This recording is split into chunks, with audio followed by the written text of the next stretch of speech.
Hello students, how are you all? I hope you all are fine.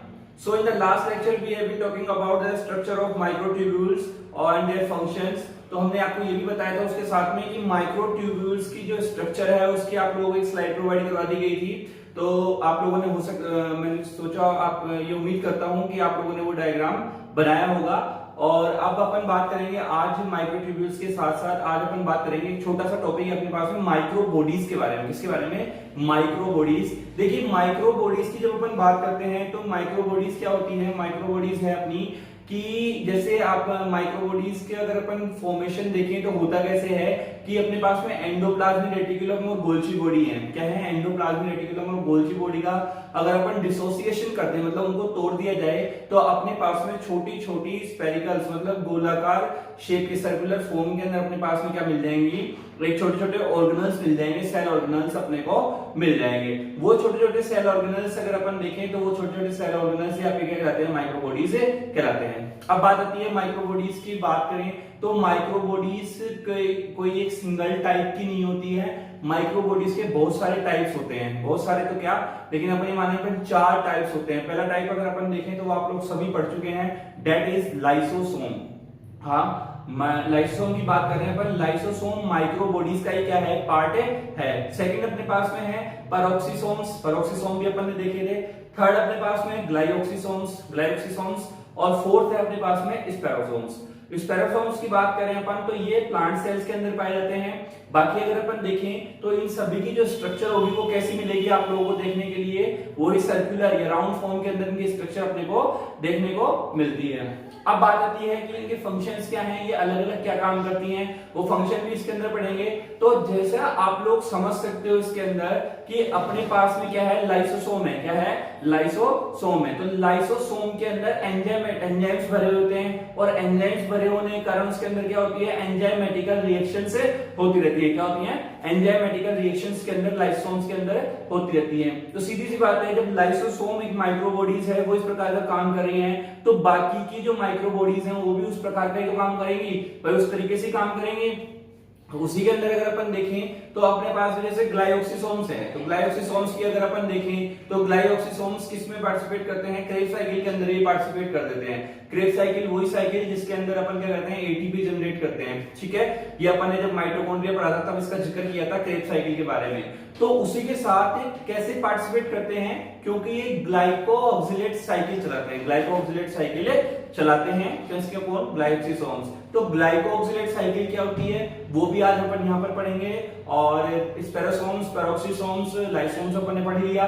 इनके functions क्या होते हैं? ये दिखने में स्पेरिकल्स होते हैं, मतलब जैसे लाइसोम की स्ट्रक्चर होती है वैसी इसकी होती है, मतलब कोई स्पेसिफिक स्ट्रक्चर नहीं है, वो सर्कुलर फॉर्म के अंदर स्ट्रक्चर्स की होती है। साथ ही साथ इसके अंदर क्या भरे हुए होते हैं? एंजाइम्स भरे हुए होते हैं। तो इन सभी के बारे में आज अपन क्या करेंगे? बात करेंगे। तो चलिए शुरू करते हैं।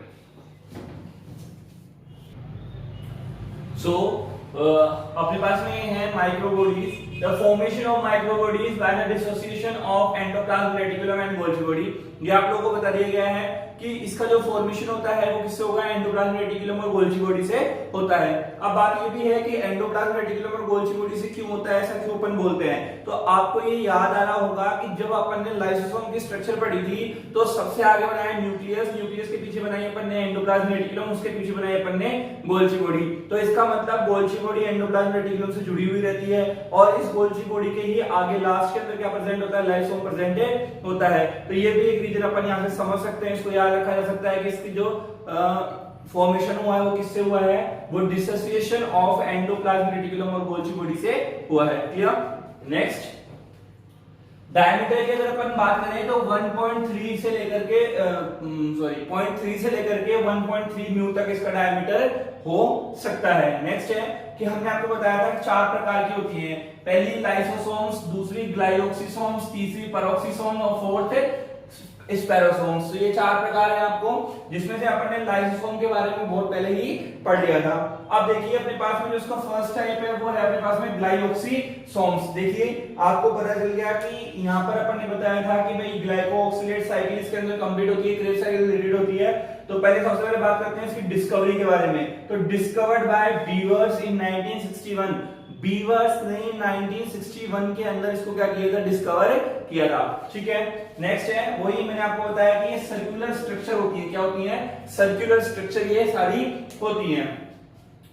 नेक्स्ट है अपने पास में देखिए कहां प्रेजेंट होती है, these are mainly found in oily seeds, कहां पर, ऐसे बीज जिनके अंदर ऑयल निकलता है, ऑयली सीड्स के अंदर पाई जाएगी, ईस्ट सेल के अंदर पाई जाएगी, इमैच्योर फ्रूट्स जो होते हैं, मतलब वो फ्रूट जो अभी पूरी तरीके से पके नहीं हैं, इमैच्योर हैं या पकने वाले हैं, फ्रूट बनने वाले हैं, ठीक है, पूरी कंप्लीटली नहीं बने हैं, उनके अंदर भी क्या होता है, ये ग्लाइकोसिसोम्स क्या होते हैं, प्रेजेंट होते हैं। क्या, These are the highly specialized peroxisomes। देखिए इनको अपन हाईली स्पेशलाइज्ड peroxisomes भी बोलते हैं, मतलब कि अगर अपन देखें peroxisomes को भी देखें तो भी अगली लेक्चर के अंदर अपन बात करेंगे, तो ये peroxisomes ही कहलाते हैं एक प्रकार से, लेकिन ये हाईली स्पेशलाइज्ड मतलब स्पेशल टाइप ऑफ peroxisomes को अपन ग्लाइकोसिसोम्स कह सकते हैं। Clear, next, glyoxysomes are the related with the Krebs cycle. देखिए ये इंपॉर्टेंट है क्योंकि क्रेब साइकिल की जब अपन बात करते हैं तो ये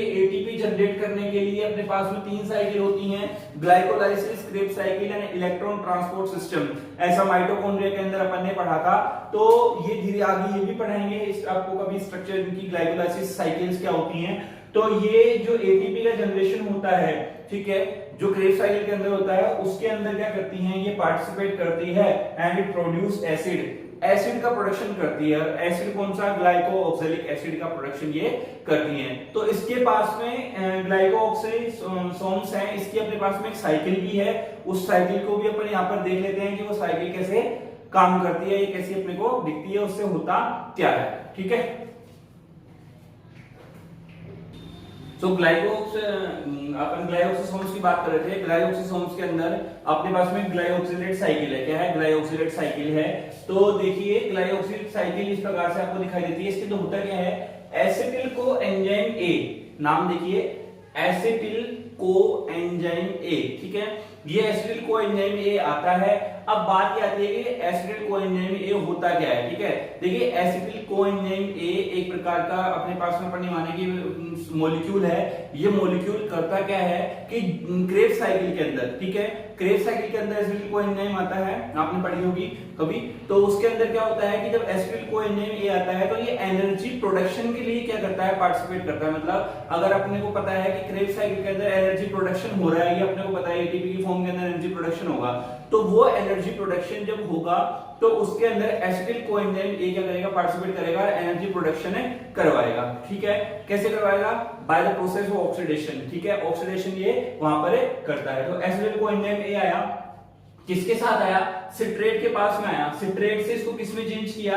ये सिट्रेट आया, एसिटिल कोएंजाइम आके जुड़ा सिट्रेट से फिर ये किसमें कन्वर्ट होता है, आइसोसिट्रेट के अंदर। ठीक है, अब आइसोसिट्रेट जो आपका है ये दो पार्ट के अंदर टूट जाता है, एक तो सक्सिनेट के अंदर और एक ग्लाइकोक्सिलेट के अंदर। सक्सिनेट क्या होता है, बाहर निकल जाता है। देखिए ये वाला निकल गया, इसका मतलब ये बाहर निकल गया, साइकिल से बाहर हो गया, ये फर्दर किसी अलग प्रोसेस के अंदर काम में लिया जाएगा। अगला है जो चेंज होता है आइसोसिट्रेट दैट कन्वर्ट इनटू ग्लाइकोक्सिलेट, ये ग्लाइकोक्सिलेट के अंदर कन्वर्ट हो जाता है। देन आफ्टर फिर वापस से देखिए क्या होता है कि एसिटिल कोएंजाइम ए आता है, क्या आता है, एसिटिल कोएंजाइम आकर के फिर से जुड़ता है और साथ ही साथ एक एंजाइम यहां पर आकर के जुड़ता है, दैट इज मैलेट सिंथेटेज। क्या है, मैलेट सिंथेटेज एंजाइम आकर के इसके ऊपर वर्क करता है, ग्लाइकोक्सिलेट के ऊपर काम करता है और इसको किसके अंदर कन्वर्ट कर देता है, मैलेट के अंदर कन्वर्ट कर देता है। ठीक है, अब जब ये मैलेट के अंदर यहाँ पे कन्वर्ट हो गया तो यहाँ पर एनर्जी दी जाती है Na पॉजिटिव के रूप में। फिर यहाँ पर एक और एंजाइम काम करता है, दैट इज मैलेट डिहाइड्रोजनेज।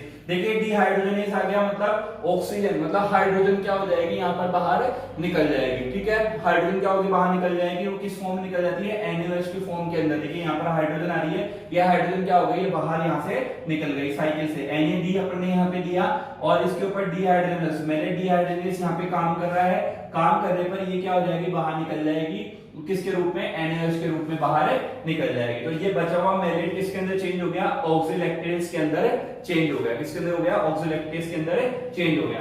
फिर इस ऑक्सीलैक्टेज के अंदर सिट्रेट सिंथेटेज काम करता है। क्या करता है, सिट्रेट सिंथेटेज काम करता है। और फिर दोबारा से जो प्रोसेस आती है अगली वाली नेक्स्ट, उसके अंदर ये एसिटिल कोएंजाइम भी इसके आकर साथ जुड़ जाता है और सिट्रेट के अंदर चेंज इसको कर देता है। तो इस तरीके से क्या है, ये पूरी की पूरी साइकिल आपकी चलती रहती है और एनर्जी प्रोडक्शन के अंदर पार्टिसिपेट करती है। एनर्जी प्रोडक्शन के अंदर पार्टिसिपेट कैसे करती है, क्योंकि आपको पता है कि ये क्रेव साइकिल के अंदर पार्टिसिपेट करती है और क्रेव साइकिल एनर्जी जनरेशन के अंदर काम में आता है। अब बात आती है एसिटिल कोएंजाइम ए की। तो एसिटिल कोएंजाइम में अपन ने आप लोगों को बताया है कि ये आकर के एनर्जी प्रोडक्शन करवाने के अंदर जो भी मतलब क्रेव साइकिल एनर्जी प्रोडक्शन हो रहा है वो इसी की सहायता से हो पाता है, क्योंकि ऑक्सीडेशन कर देता है। तो इसका फॉर्मूला अगर अपन देखेंगे तो इसके फॉर्मूले के अंदर अपने को क्या मिलता है, इसके फॉर्मूले के मिलते हैं कार्बन के 23 मॉलिक्यूल, हाइड्रोजन के 38, नाइट्रोजन के 7, ऑक्सीजन के 17, फॉस्फोरस के 3 और सल्फर का 1 मॉलिक्यूल अपने को मिलता है। तो इसका फॉर्मूला जाएगा C23H38N7O17P3S। ये इसका फॉर्मूला हो जाएगा। ये इसका कोई खास नहीं है, सिर्फ आप लोगों की नॉलेज के लिए बताया है कि एसिटिल कोएंजाइम का फॉर्मूला क्या होगा। ये आपको कोई याद रखने की जरूरत नहीं है, बस आपको इतना से ध्यान देना है कि ये सारी चीजें क्या होती हैं। क्लियर? ये डाइऑक्सिलेट साइकिल आप लोगों को समझ में आ गई, एनर्जी जनरेट के अंदर ये काम में आती है। अब अपन बात करेंगे किसके बारे में, पेरोक्सिसोम्स के बारे में, कि पेरोक्सिसोम्स क्या होते हैं। So next we have peroxisomes discovered by Tolbert 1969। इसकी डिस्कवरी की थी टोलबर्ट ने 1969 के अंदर। तो देखिए ये भी एक सर्कुलर ऑर्गेनेल है, मैंने आप लोगों को बताया कि सर्कुलर ऑर्गेनेल्स ही हैं ये सारे। तो नेक्स्ट है एब्सेंट इन प्रोटोजोआ। आपको यहाँ ध्यान रखना है वो क्या है कि ये प्रोटोजोआ के अंदर क्या होता है, एब्सेंट होता है। कहां प्रेजेंट हो सकता है, liver and kidney of animal. Kidney और लिवर के अंदर क्या होता है, एनिमल के प्रेजेंट होता है। इसी के साथ प्लांट की जो फोटोसिंथेसिस करने वाली सेल्स होती हैं, मतलब जो ग्रीन पार्ट कंटेन करता है, मतलब प्लांट्स का वो पार्ट जो ग्रीन पार्ट कंटेन करता है, क्योंकि क्लोरोप्लास्ट के कारण होता है ऐसा ग्रीन पार्ट, तो वो क्या करेगा, उसी सेल के अंदर क्या होती हैं, ये पेरोक्सिसोम्स क्या होते हैं, प्रेजेंट होते हैं। ठीक है। नेक्स्ट है it contain oxidase and catalase enzyme. कौन सा एंजाइम अपने पास रखते हैं, ऑक्सीडेज और कैटालेज एंजाइम क्या करते हैं, ये अपने पास में रखते हैं। कौन, ये पेरोक्सिसोम्स। इसी के साथ अगर अपन देखें तो ये फोटोसिंथेटिक सेल्स के अंदर प्रेजेंट होते हैं, ये आप लोगों को बता दें। नेक्स्ट है इसके फंक्शंस के बारे में, बड़े छोटे से फंक्शन है। Doing fat metabolism in animal cell. Animal cell के अंदर जो फैट का मेटाबॉलिज्म होगा, ठीक है, तो फैट के मेटाबॉलिज्म के अंदर कौन पार्टिसिपेट करते हैं, फैट के मेटाबॉलिज्म के अंदर ये पेरोक्सिसोम्स क्या करते हैं, पार्टिसिपेट करते हैं। नेक्स्ट है कि it slow down the toxic effect in cytoplasm. देखिए साइटोप्लाज्म के अंदर कई बार क्या होता है, कोई ना कोई टॉक्सिक मटेरियल, मतलब या फिर ऐसे ग्रेन्यूल्स बन जाते हैं जो टॉक्सिक इफेक्ट को बढ़ाते हैं। क्या करते हैं, टॉक्सिक इफेक्ट मतलब सेल को नुकसान पहुंचाते हैं, साइटोप्लाज्म के अंदर टॉक्सिक इफेक्ट को बढ़ा देते हैं। उसको कम करने का काम भी कौन करता है, उसको कम करने का काम भी ये आपका पेरोक्सिसोम्स कर देता है। क्लियर। नेक्स्ट है अपने पास में the process of photorespiration. Photorespiration की जो प्रोसेस होती है ये it is done by the equal effect और contribution of peroxisome, chloroplast and mitochondria. देखिए कि जो फोटो रेस्पिरेशन आपका होगा, ठीक है, फोटो रेस्पिरेशन होने के अंदर, फोटो रेस्पिरेशन मतलब क्या कि सनलाइट की प्रेजेंस के अंदर प्लांट रेस्पिरेशन वाली प्रोसेस शो करते हैं। ठीक है, तो इसके अंदर रूबिस्को एंजाइम काम में आता है। तो it is done by the equal effect. तो ये जो फोटो रेस्पिरेशन होगा ये पेरोक्सिसोम्स, क्लोरोप्लास्ट और माइटोकॉन्ड्रिया तीनों के कारण से होगा। देखिए क्यों होगा वो समझिए, क्योंकि आपको पता है कि ये प्लांट के अंदर भी पाया जाता है। ठीक है, तो प्लांट के अंदर फोटोसिंथेटिक सेल्स के अंदर पाया जाता है, तो उसका मतलब क्लोरोप्लास्ट तो आएगा ही आएगा, क्योंकि फोटोसिंथेटिक कौन करेगा, कि जिसके पास में क्लोरोप्लास्ट होगा। और क्योंकि ये एनर्जी जनरेशन से संबंधित है, एनर्जी यहाँ पर काम आ रही है, तो उसके अंदर माइटोकॉन्ड्रिया भी काम में आएगा। इसलिए ये तीनों के अंदर इक्वल रूप से क्या होगा, इन तीनों के इक्वल इफेक्ट के कारण ही क्या होगा, पार्टिसिपेट कर पाएगा। क्लियर। तो ये बात हो गई आपकी किसके बारे में, ये बात हो गई आपकी पेरोक्सिसोम्स के बारे में। क्लियर। सो नेक्स्ट अपने पास में है स्पेरोसोम्स। ठीक है, तो अपने पास में चार हैं। लाइसोम्स हो गया, अपना वो पहले पढ़ लिया था, ग्लाइसोम्स हो गया, पेरोक्सिसोम्स हो गया, लास्ट अपने पास में स्पेरोसोम्स। स्पेरोसोम्स के बारे में मैंने बताया था कि प्लांट सेल के अंदर प्रेजेंट होते हैं। देखिए कि इनकी जो फॉर्मेशन की बात करें तो it by the dissociation of endoplasmic reticulum which develops as a pouch later. Endoplasmic reticulum के डिसोसिएशन से ये होता है, मतलब उसके टूटने से बनती है, जो आगे चल करके एक पाउच जैसी मतलब थैले जैसी स्ट्रक्चर को क्या है बना लेती है। और ये पाउच जैसी है थैले जैसी स्ट्रक्चर ही क्या कहलाती है आपकी स्पेरोसोम से कहलाती है। वही बात आ गई कि माइक्रोबॉडीज का फॉर्मेशन एंडोप्लाज्मिक रेटिकुलम में गोल्गी बॉडी के डिसोसिएशन से हो रहा है, तो वो स्पेरोसोम्स का यहाँ पर शो हो रहा है कि एंडोप्लाज्मिक के डिसोसिएशन से ये मिलकर के बन रही है।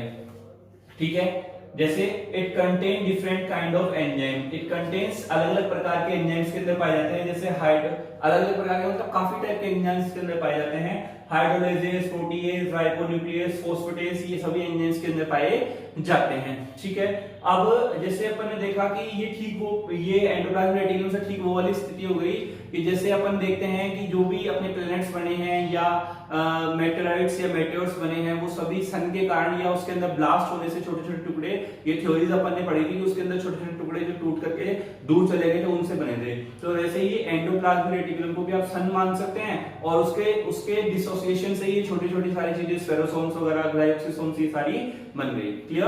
Next, present only in plant cell, ये आप लोगों को पहले बता दिया गया है, प्लांट सेल में प्रेजेंट होती है। Contain enzyme like lysosome but ratio is completely different. देखिए लाइसोसोम्स की तरह ही पाए जाते हैं इसके एंजाइम्स, लेकिन लाइसोसोम के अंदर पाए जाने वाला रेशियो और स्पेरोसोम्स के अंदर पाए जाने वाले रेशियो के अंदर क्या होता है, डिफरेंस होता है। इट मींस ये हो गया कि पाए तो वही हाइड्रोलेज, केटलेज, राइबोन्यूक्लियेज, प्रोटीएज एंजाइम्स ही पाए जाएंगे, बट जो डिफरेंस है वो ये आएगा कि इनकी जो कैलकुलेशन देखें अपन कि वो जो क्वांटिटी है वो कम ज्यादा होगी, ऐसा नहीं है। सेम एज इट इज जितने लाइसोम के अंदर पाए जाते थे सेम एंजाइम्स उतनी ही क्वांटिटी के अंदर पाए जाएंगे, इसके अंदर वो क्वांटिटी डिफर हो सकती है, इसलिए यहाँ पे अपन ने बोला है but ratio is completely different. Next we have the functions of spherosomes. A main function is storage of fatty acid products.